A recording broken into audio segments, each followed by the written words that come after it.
You don't belong anywhere near this factory. Security, escort him out before he slows the rest of us down." The words cracked across the polished concrete floor with the confidence of a man who had never expected to be questioned. Conversation stopped. Safety glasses turned. More than 40 visiting executives, engineering students, and industry partners paused in the middle of the guided factory tour, their attention snapping toward the quiet black man standing near the automated assembly line.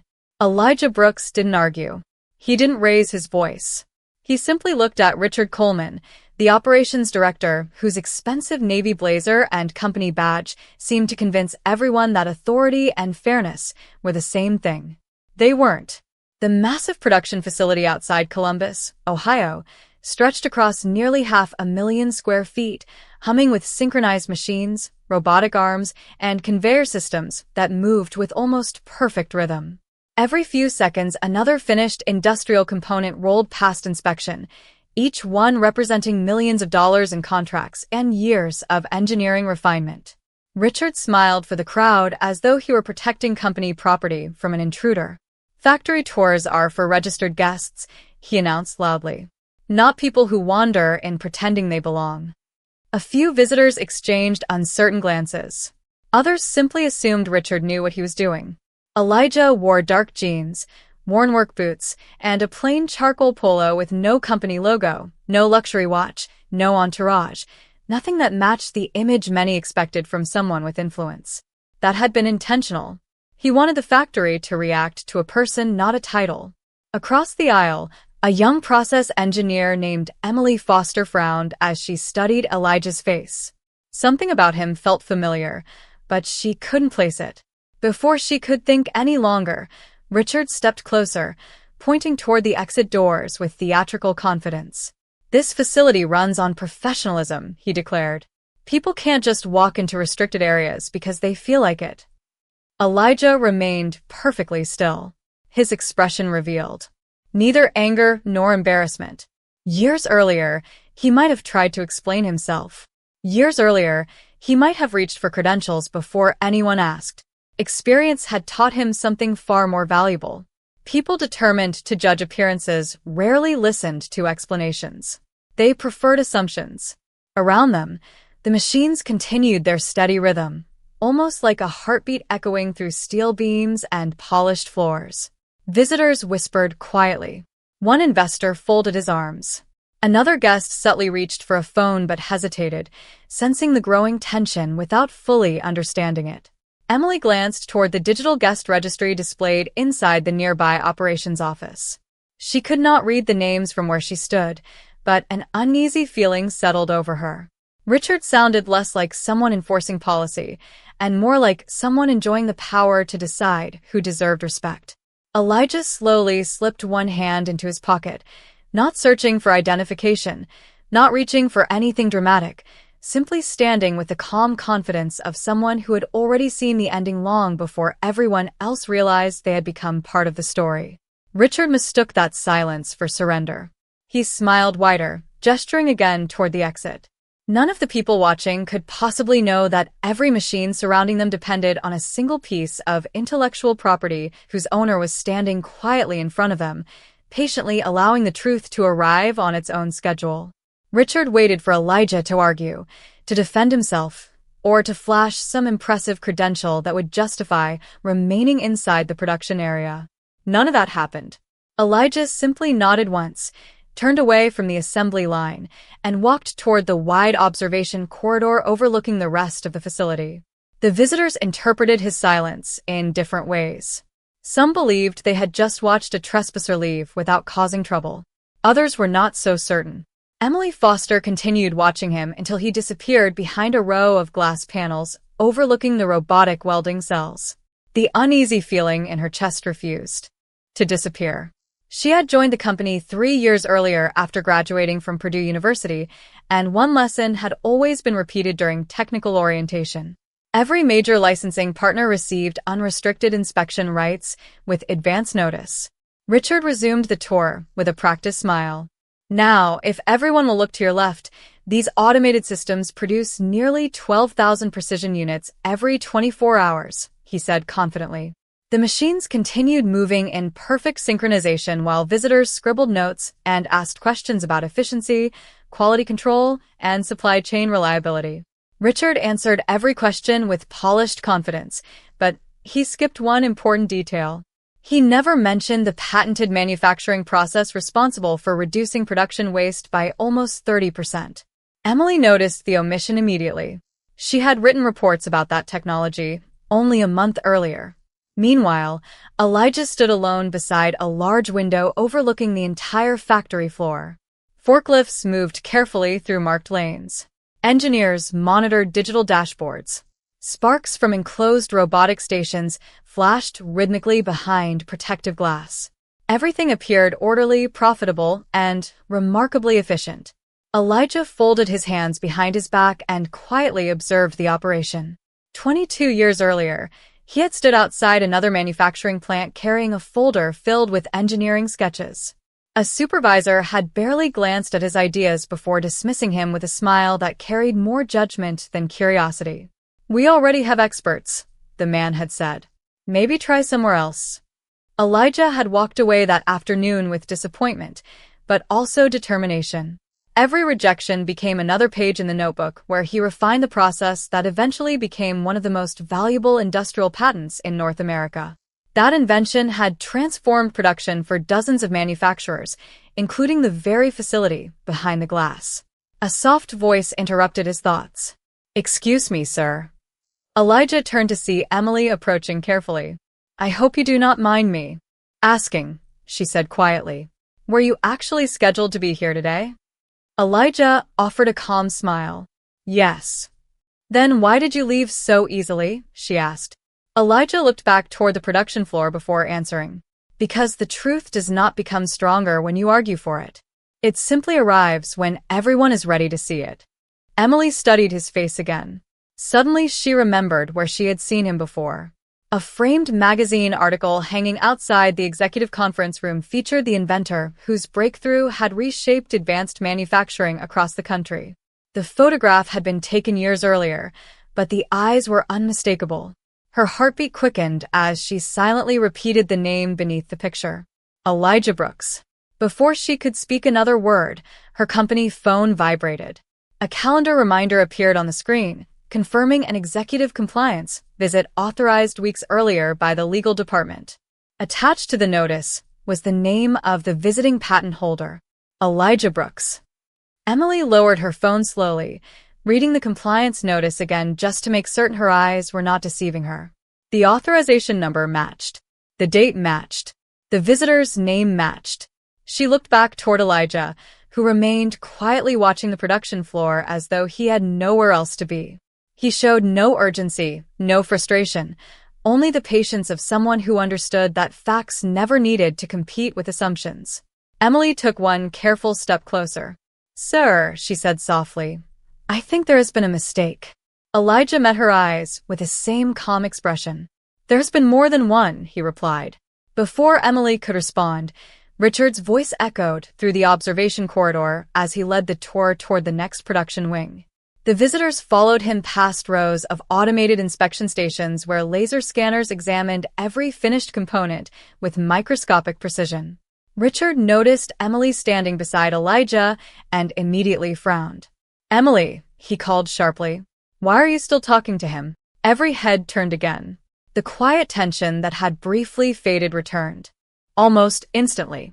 Emily hesitated for only a second. "I believe he was scheduled for an authorized inspection today," she answered carefully.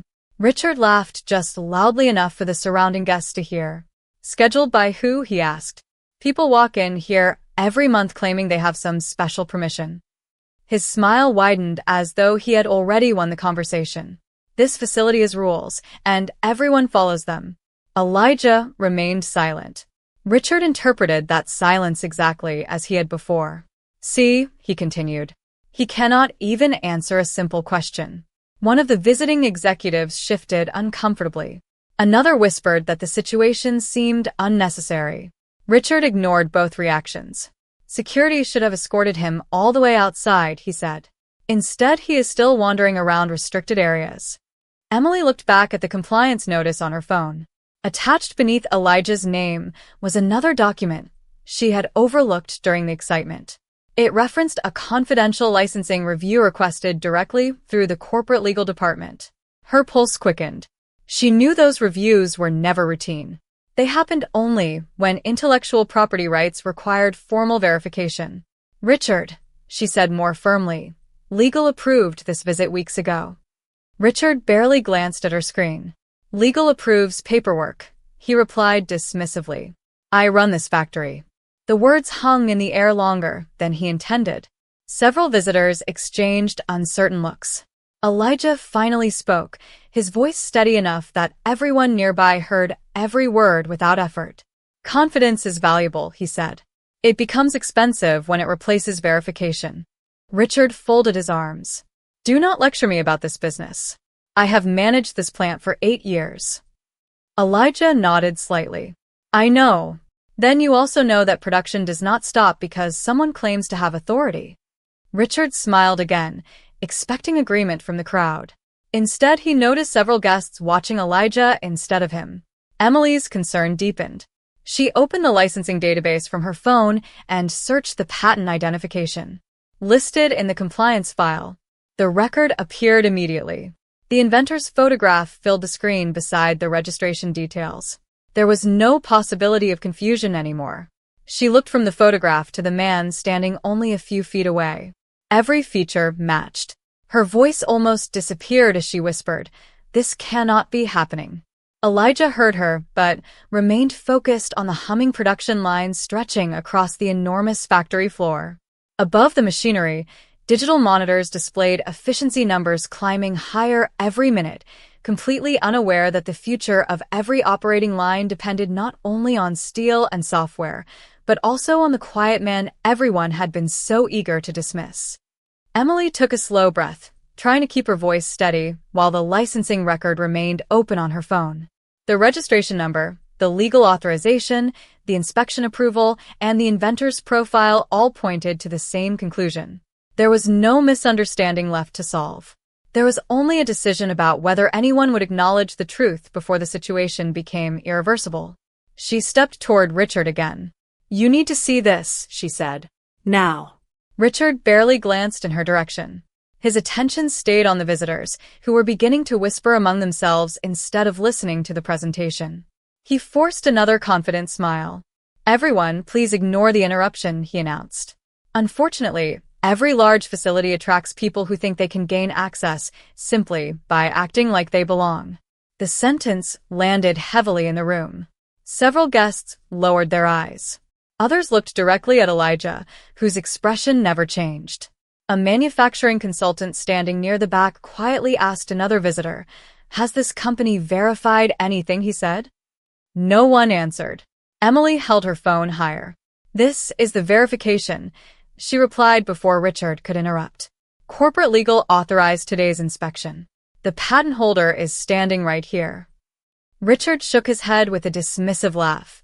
"Emily, you have been here long enough to know that databases can be outdated. I trust what I see." Elijah finally turned from the production floor and faced the growing circle of observers. "That is often the beginning of expensive mistakes," he said calmly. His words were not sharp.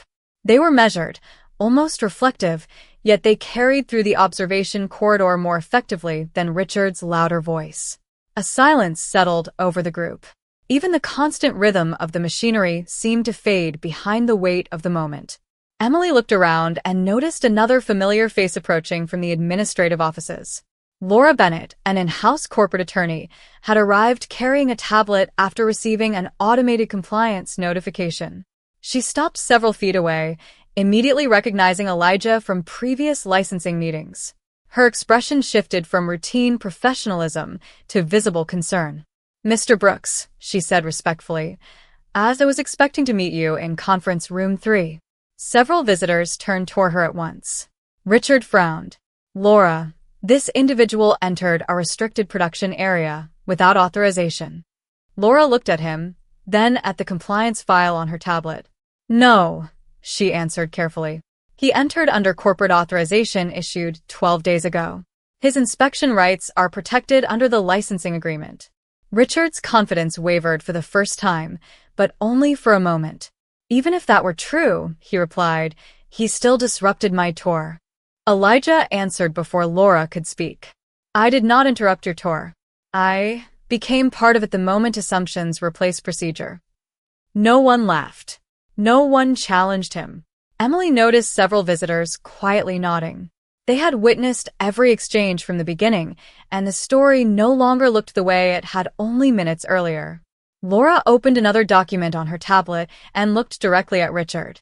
There is something else you should know, she said. This inspection includes verification that every production line remains within the scope of the licensed patent agreement. Richard folded his arms again, trying to recover the authority that had begun slipping away. Everything here is operating exactly as it should. Elijah slowly looked across the endless rows of machines moving in perfect synchronization beneath the overhead lights. That, he said with quiet certainty, is exactly what I came here to determine. Richard refused to step back even after Laura finished speaking. Instead, he straightened his jacket, folded his arms, and looked directly at Elijah with the same certainty that had fueled every decision since the tour began. Our production is fully compliant, he said. I have managed these operations for years. I do not need someone walking in here pretending to know this facility better than the people who built it. Elijah remained composed. The visitors waited for a heated argument that never came. He simply looked through the enormous glass walls separating the observation corridor from the production floor below. Hundreds of synchronized machines continued moving with mechanical precision while digital displays tracked output, efficiency, and quality in real time. The factory looked unstoppable. Richard mistook Elijah's silence once again. If you have finished wasting everyone's time, he said, gesturing toward the exit doors, I suggest you leave before this becomes even more embarrassing. Emily lowered her eyes. Laura remained still, watching Elijah instead of Richard. Neither woman sensed defeat in the quiet man standing before them. They sensed restraint. Elijah slowly nodded, not because he accepted Richard's words, but because they confirmed something he had suspected before walking through the front entrance that morning. His thoughts drifted back more than 2 decades. He remembered standing outside a modest manufacturing plant in Detroit with a weathered backpack holding engineering drawings that represented years of late nights and impossible optimism. The receptionist had barely looked up before directing him to another entrance. A supervisor eventually appeared, glanced at Elijah, then at the sketches in his hands, and smiled politely without ever opening the folder. We already have experts designing our systems, the man had said. You should probably find another industry. Elijah remembered walking nearly 3 miles back to his apartment because he could not afford a taxi after spending his last dollars printing those drawings. He remembered sitting beside a tiny kitchen table long after midnight, refusing to throw the papers away. Every rejection became another problem to solve. Every closed door became another reason to improve the invention until no one could ignore its value. Years later, the process they dismissed would redefine manufacturing efficiency across the country. The memory faded as the steady hum of the present returned. Richard was still talking, still explaining company policy to the visitors as though nothing unusual had happened. Elijah looked at him with calm, understanding rather than anger. You know what surprises me? He asked quietly. Richard raised an eyebrow. What? Elijah answered without hesitation. You trusted your assumptions more than your own procedures. The sentence settled over the corridor with unexpected weight. Laura glanced toward the licensing agreement displayed on her tablet. Emily looked back at the production floor, suddenly realizing that every machine operating below represented more than engineering. It represented permission. Permission that could exist only as long as the patent owner allowed it. One investor standing near the rear of the group spoke for the first time. Are you saying this entire operation depends on licensed technology? Laura answered before Elijah could. Yes. The manufacturing process that powers these production lines is protected intellectual property. The visitor slowly looked from Laura to Elijah, then back toward the endless rows of machinery. Richard interrupted before anyone else could speak. The licenses are active. Everything is running exactly as scheduled. Elijah gave a slight nod. For now, he replied, his voice carrying neither threat nor satisfaction. That is why today matters. The corridor remained silent long after Elijah finished speaking. No one seemed eager to interrupt him anymore. The confidence that had filled Richard's voice only minutes earlier had begun to sound rehearsed, while Elijah's quiet certainty carried the weight of someone who never needed to prove anything twice. Laura looked down at her tablet as another notification appeared from the corporate compliance system. The scheduled inspection window had officially begun. She looked up. "Mr. Brooks, the review is now active," she said. Elijah nodded once. "Thank you." He reached into his pocket and removed his phone.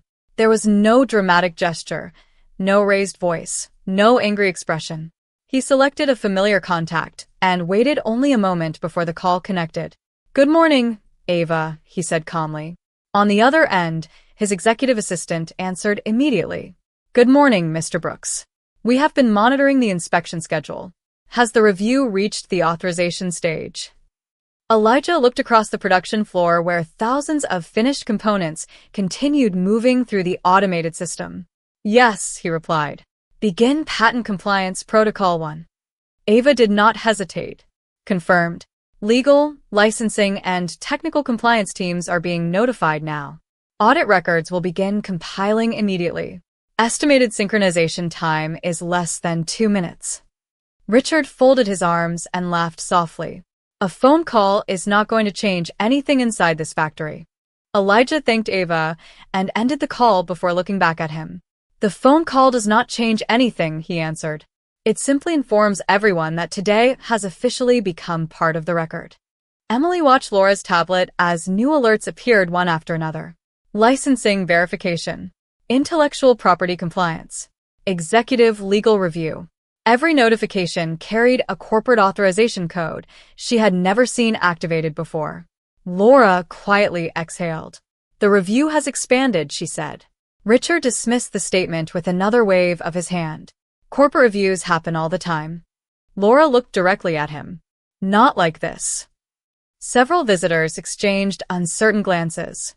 One manufacturing executive whispered that his company had once undergone a patent audit. The process had halted expansion plans for nearly 6 months. Another investor slowly lowered his notebook and focused entirely on Elijah. The factory no longer seemed like the center of attention. The quiet man standing above it did. Elijah walked toward the observation window once more. Below, robotic arms lifted precision assemblies with flawless timing. Conveyor belts moved continuously beneath bright overhead lights. Digital displays celebrated record efficiency.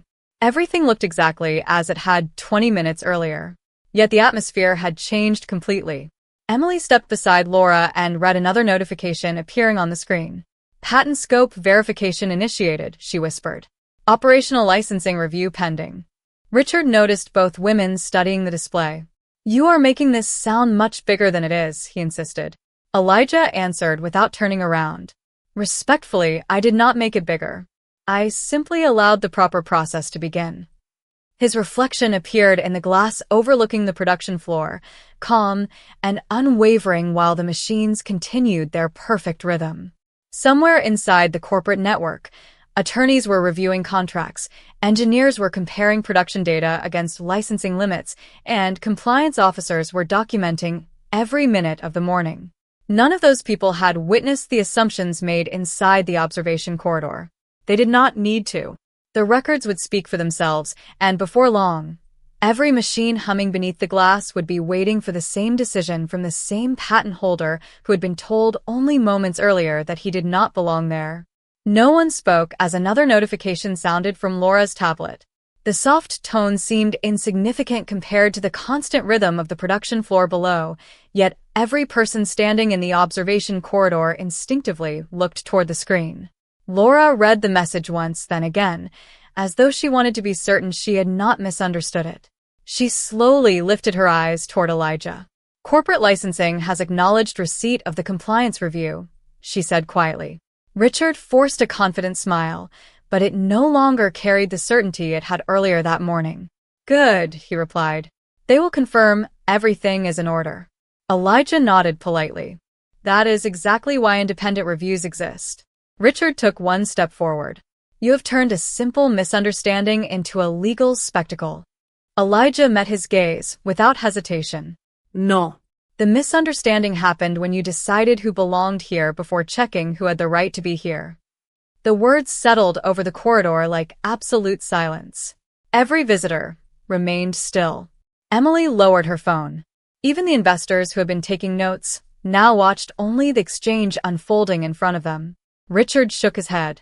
You expect everyone to believe this entire facility depends on one inventor? Elijah looked through the glass toward the endless rows of automated production cells operating with flawless precision. Not one inventor, he answered calmly. One patented process. Richard folded his arms again. Machines keep factories running. Elijah slowly turned back toward the group. Only when they are legally allowed to. Laura's tablet vibrated once more. This time her expression changed immediately. The licensing division has completed preliminary verification, she announced. The protected manufacturing process operating throughout this facility is registered under Brooks Advanced Manufacturing Technologies. Several visitors quietly exchanged surprised looks. One executive whispered, that company developed the efficiency platform almost everyone in this industry licenses. Emily looked at Elijah with growing admiration. She finally understood why his face had seemed so familiar. Richard remained silent for the first time all morning. Elijah stepped closer to the observation window and rested one hand lightly against the railing. His voice remained measured, almost reflective. When I created this process, people said it would never work. Later they said no company would ever license it. Today, manufacturers across the country rely on it every hour of every day. He paused only briefly before continuing. Including this one. Richard opened his mouth, searching for another argument, but none came. Elijah looked directly at him and delivered the sentence that transformed the entire morning. You told me I did not belong inside this factory. He let the silence linger for a moment before finishing. The truth is that every production line behind you is operating because I chose to license the patent that makes it possible. No one moved. The enormous facility below continued humming as though unaware of the revelation echoing above it. Emily felt a chill despite the controlled temperature inside the building. One investor slowly removed his safety glasses, staring through the glass wall with a completely different perspective than he had only minutes earlier. Laura quietly lowered her tablet, understanding that the review had crossed an invisible line from routine compliance into corporate consequence. Richard's confidence finally disappeared. He looked toward the production floor, then back at Elijah, as though seeing both for the very first time. The factory had not changed. The machines had not changed. Only the truth had finally become impossible to ignore. The next alert did not come from Laura's tablet. It came from the factory itself. A yellow notification flashed across the production dashboard suspended above the assembly floor. Operators looked up. Engineers paused in front of their control stations. The automated system continued moving, but a new message appeared on every monitor. Licensing verification in progress. Production parameters under compliance review. Richard stared through the glass as though the words would disappear if he refused to acknowledge them. This is just a routine system message, he insisted, but his voice had lost the certainty that once filled the corridor. Laura read another update as it arrived. Corporate Legal has completed its preliminary assessment, she said. They have identified discrepancies between the licensed production scope and the current operating volume. The licensing agreement requires immediate verification before continued manufacturing. Several visitors exchanged uneasy glances. One executive quietly remarked that his own company had strict procedures for intellectual property compliance. Another shook his head and whispered, no manufacturer ignores a patent review once legal becomes involved. Elijah remained exactly where he had been standing from the beginning. Calm. Patient. Watching the factory instead of the people. His phone vibrated once. He answered without stepping away from the observation window. Ava. Her voice remained composed. Mr. Brooks, legal has completed the initial audit. The production data exceeds the licensed operating parameters authorized under the current agreement. Our attorneys are recommending temporary suspension until the review is completed. Elijah looked across the endless rows of machinery below. Has corporate received the recommendation? Yes, Ava replied. The Executive Licensing Committee approved it unanimously 30 seconds ago. The notification has already been transmitted to the facility. Elijah thanked her and ended the call. Almost immediately, another tone echoed across the production floor. This one sounded different. Conveyor belts slowed. Robotic arms completed their current cycle before moving into a controlled standby position. One by one, large digital displays changed from green to amber as automated systems entered compliance hold. Nothing happened suddenly. Nothing failed dramatically. Every machine followed the safety protocols exactly as designed. The steady rhythm that had filled the building all morning gradually faded into remarkable silence. Engineers looked at their monitors in disbelief. Supervisors hurried toward control stations searching for explanations. Richard stepped closer to the glass, his expression frozen. Why are the lines stopping? He asked no one in particular. Laura looked at the latest notice on her tablet before answering. Production has been paused pending patent compliance verification. Emily quietly closed her eyes for a brief moment. She realized she was witnessing something she had only studied in corporate training sessions but never expected to see in real life. Around them, the visitors stood speechless. The same factory that had appeared unstoppable only minutes earlier now rested in complete stillness because the legal right to operate had become the highest priority. Elijah finally turned toward Richard. There was no satisfaction in his face, no triumph in his voice. This did not happen because I wanted revenge, he said calmly. It happened because innovation deserves respect, contracts deserve honesty, and procedures exist for moments exactly like this. At that moment, 3 senior corporate executives entered the observation corridor accompanied by members of the legal and compliance departments. The first executive walked directly to Elijah, extended his hand, and said clearly enough for everyone to hear, "Mr. Brooks, thank you for your patience. We will take it from here." Richard lowered his eyes as the reality he had refused to verify all morning finally stood before him with unmistakable authority. The observation corridor remained silent as the senior executives reviewed the compliance reports now flowing across their tablets. No one hurried. No one raised a voice. The factory floor below had already spoken through its stillness. Thousands of machines waited patiently for authorization that could not be restored by confidence alone. It could only return through trust, accountability, and respect for the agreements that made the operation possible. The lead executive turned toward Richard with a measured expression. "Effective immediately," he said, "you are relieved of operational authority pending the completion of the corporate review." Richard did not argue. The certainty that had carried him through the morning had disappeared beneath the weight of documented facts. His access badge was updated through the company system, limiting his administrative privileges while the investigation moved forward according to corporate policy. Laura quietly accepted responsibility for coordinating the compliance review until an interim operations director could be assigned. Emily watched the transition unfold with mixed emotions. She felt no satisfaction in seeing someone lose authority. What stayed with her was the realization that a single decision based on appearance instead of procedure had placed an entire manufacturing operation at risk. The visiting executives slowly began speaking among themselves again, but the conversation had completely changed. They were no longer discussing production numbers or automation. They were talking about leadership, ethics, and the cost of assumptions.